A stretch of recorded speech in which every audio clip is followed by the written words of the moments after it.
Welcome to జై Hind academy. లేటెస్ట్గా ప్రపంచ అవినీతి సూచి వార్తల్లో నిలిచింది. ఈ పాయింట్ ఆఫ్ వ్యూలో ఆ అవినీతి సూచికి సంబంధించి భారతదేశం యొక్క ర్యాంక్ ఎంత, మొదటి దేశం ఏదో చూద్దాం. ఓకే, ఈ పాయింట్ ఆఫ్ వ్యూలో 2025కి సంబంధించి ఇండియా యొక్క ర్యాంకు 91 అవుట్ ఆఫ్ 182 కంట్రీస్. 2024లో మన ర్యాంకు 96, అంటే 5 పాయింట్లు మనం మెరుగయ్యాం ర్యాంక్స్లో. అలాగే ఎన్ని పాయింట్స్ వచ్చాయంటే 100కి 39. ఇక్కడ ఒక మన విషయం చూడాలి. 0 అంటే పూర్తి అవినీతి, 100 అంటే అవినీతి లేని దేశం అనమాట.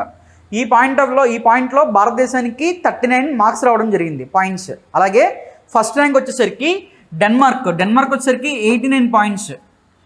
అలాగే second rank Finland, third rank వచ్చేసరికి సింగపూర్, లాస్ట్ ర్యాంక్ 182 వచ్చేసరికి సౌత్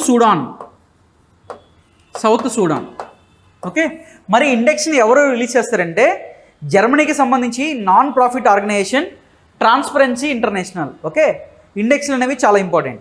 మన వీడియోస్ నచ్చితే ప్లీజ్ లైక్ చేయండి, షేర్ చేయండి, సబ్స్క్రైబ్ చేసుకోండి. Thank you.